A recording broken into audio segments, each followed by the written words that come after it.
Starting again on page 55. This wave was also distinct from all those which preceded it, because no one fussed about with taking the head of the family first and then working out what to do with the rest of the family. On the contrary, in this wave they burned out whole nests, whole families from the start, and they watched jealously to be sure that none of the children, 14, 10, even 6 years old, got away. To the last scrapings, all had to go down the same road, to the same common destruction.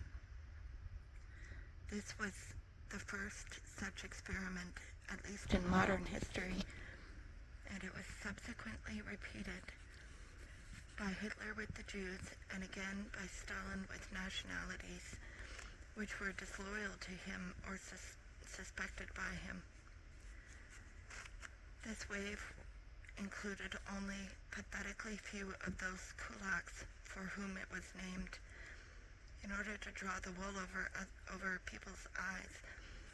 In Russian, a kulak is a miserly, dishonest rural trader who grows rich not by his own labor, but through someone else's, through usury and operating as a middleman. In every locality, even before the revolution, such kulaks could be numbered on one's fingers, and the revolution totally destroyed their basis of activity. Subsequently, after 1917, by a transfer of meaning, the name kulak began to be applied in official and propaganda literature, whence it moved into general usage. To all those who in any way hired workers, even if it was only when they were temporarily short of working hands in their own families. But we must keep in mind that after the revolution, it was impossible to pay less than a fair wage for all such labor. The committees of the poor and the village Soviet looked after the interests of the landless laborers. Just let somebody try to swindle a landless laborer. To this very day, in fact, the hiring of labor at a fair wage is permitted in the Soviet Union. But the inflation of the scathing term kulak proceeded relentlessly, and by 1930, all strong peasants in general were being so called. All peasants strong in management, strong in work, or even strong merely in convictions. The term kulak was used to smash the strength of the peasantry. Let us open our eyes. Only a dozen years had passed since the great decree on the land. That very decree, without which the peasants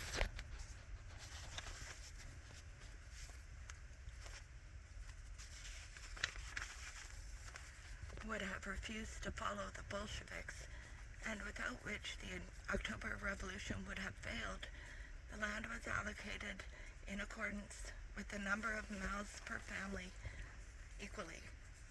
It had been only 9 years since the men of the peasantry had returned from the Red Army and rushed onto the land that they had wrested for themselves.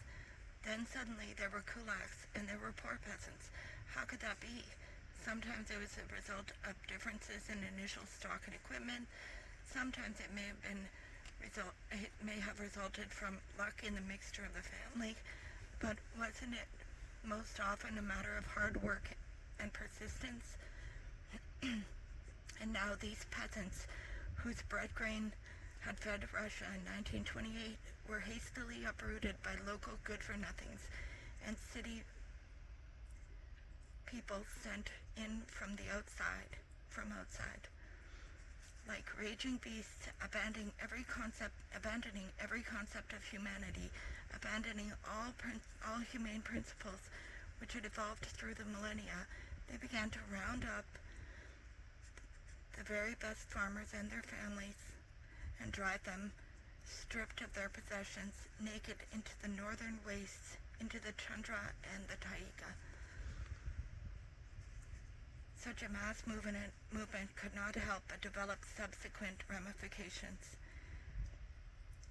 it became necessary to rid the villages also of those peasants who had merely manifested an aversion to joining the collective farms, or an absence of inclination for the collective life, which they had never seen with their own eyes, about which they knew nothing, and which they suspected.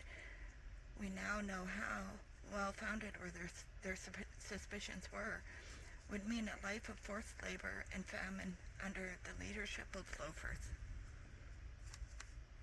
Then it was also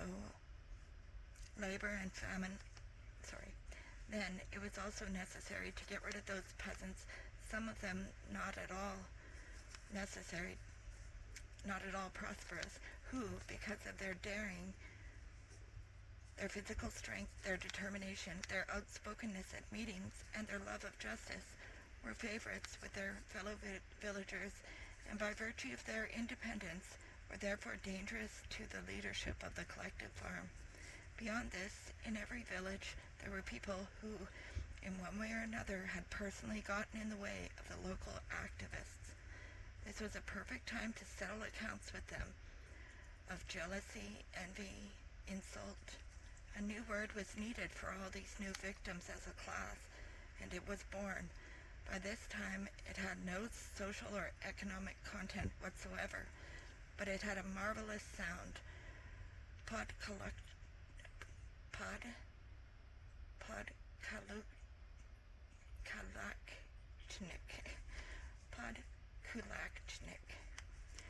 A person aiding the kulaks. In other words, I consider you an accomplice of the enemy, and that finishes you. The most tattered, landless laborer in the countryside could quite easily be labeled a podkulakchnik in the countryside. The most tattered, landless laborer in the countryside could quite easily be labeled podkulakchnik.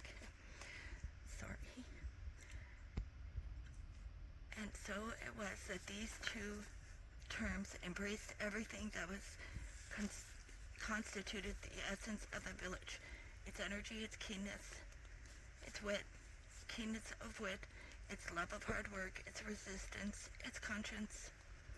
They were torn up by the roots, and collectivization was accomplished. But new waves rolled from the collectivized villages. One of them was a wave of agricultural records. Everywhere they began to discover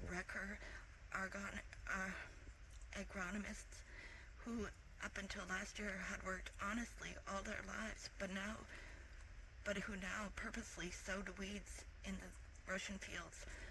On the instructions, of course, of the Moscow Institute, we had now been totally exposed. Indeed, they were those same 200,000 unarrested members of the Working Peasants' Party, the TKP. Certain agronomists failed to put into effect the profound instructions of Lysenko, and in one such wave, in 1931, Loch, so-called king of the potato, was sent to Kazakhstan. Others carried out the Lysenko directives too precisely and thus exposed their absurdity. In 1934, Sakov agronomists sowed flax on the snow, exactly as Lysenko had ordered. The seeds swelled up, grew moldy, and died. The big fields lay empty for a year. Lysenko could not say that the snow was a kulak, or that he himself was an ass.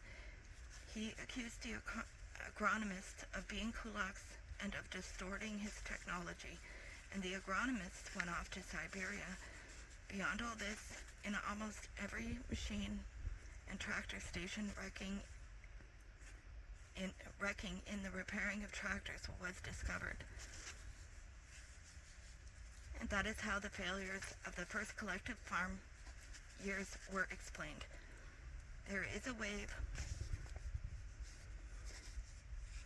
was a wave for harvest losses in comparison with the arbitrary harvest figures announced by the preceding spring by the Commission of Determination of the Harvest. Oh, the names, jeez. There was a wave, quote, for failure to fulfill obligations undertaken for delivery to the state of bread grains, unquote. The district party committee had undertaken the obligation, and the collective farm had not fulfilled it. Go to prison. There was a wave for snipping ears, the nighttime snipping of individuals' ears of grain in the field, a totally new type of agricultural activity.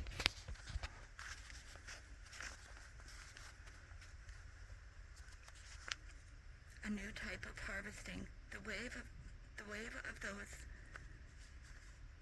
caught doing this was not small. It included many tens of thousands of peasants, many of them not even adults, but boys, girls, and small children whose elders had sent them out at night to snip because they had no hope of receiving anything from the collective farm for their daytime labor. For this bitter and not very productive occupation, an extreme of poverty to which the peasants had not been driven even in serfdom, the courts handed out a full measure, 10 years for what ranked as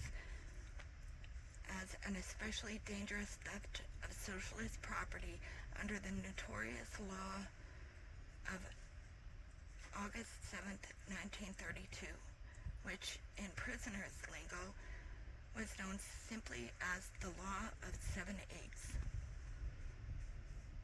This Law of 7/8 produced another big separate wave from the construction projects of the first and second 5-year plans. From transport, trade, and industry, big thefts were turned over to the NKVD. This wave must further be kept in mind as one that kept on flowing steadily for the next 15 years until 1947, especially during the war years. Then in 1947, the original law was expanded and made more harsh. Now at last we can catch our breath. Now at last all the mass waves are coming to an end. Comrade Molotov said on May 17, 1933, "We do not see our task as being mass repressions. Whew, at last. Begone, nighttime fears. But what's that dog howling out there? Go get him, go get him." And here we are. The Kirov wave from Leningrad has begun. While it lasted, the tension was acknowledged to be so great that while special staffs of the NKVD were set up in each and every district executive committee of the city, and an accelerated judicial procedure was introduced, even earlier it had not been famous for being slow, and there was no right of appeal. There had been no appeal earlier. It is also believed that 1/4 of Leningrad was purged or cleaned out in 1934-35. Let this estimate be disproved by those who have the exact statistics and are willing to publish them. To be sure, this wave took in much more than Leningrad alone. It had a substantial impact on the rest of the country in a form that was consistent, though chaotic. The firing from the civil service of all those still left there whose fathers had been priests, all former noblewomen, and all persons having relatives abroad. Among such lashing waves as this, certain modest, changeless wavelets also got lost. They were little heard of, but they too kept on flowing on and on,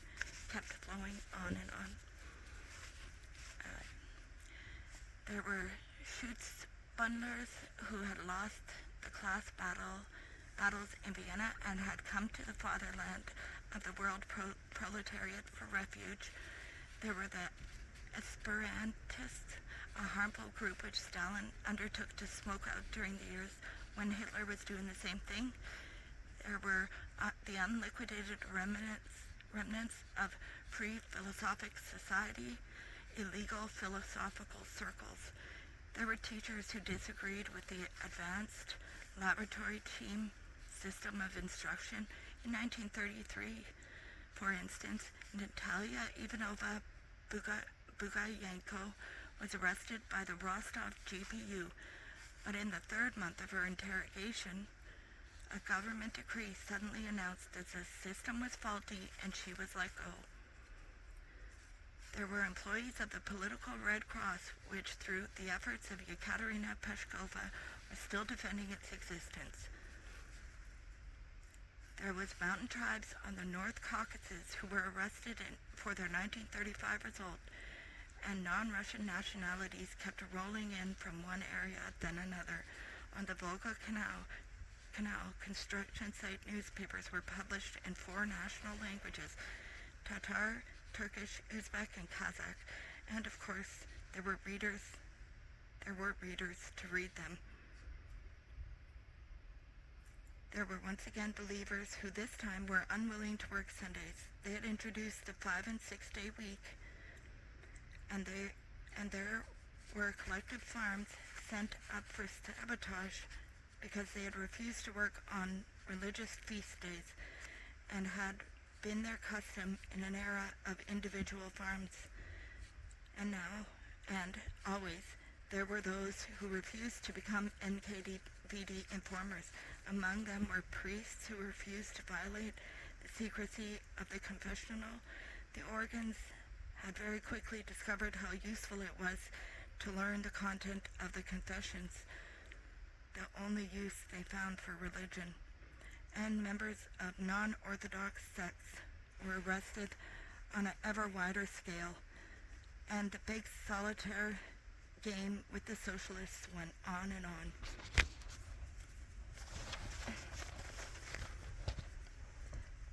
And last of all, there was a category I have not yet named, a wave that was continually flowing, Section 10, known as a KRA, Counter-Revolutionary Agitation, and also known as ASA, Anti-Soviet Agitation. The wave of Section 10 was perhaps the most constant of all. It never stopped, and wherever there was another big wave, as for instance in 1937, 1945, and 1949, its waters became particularly swollen.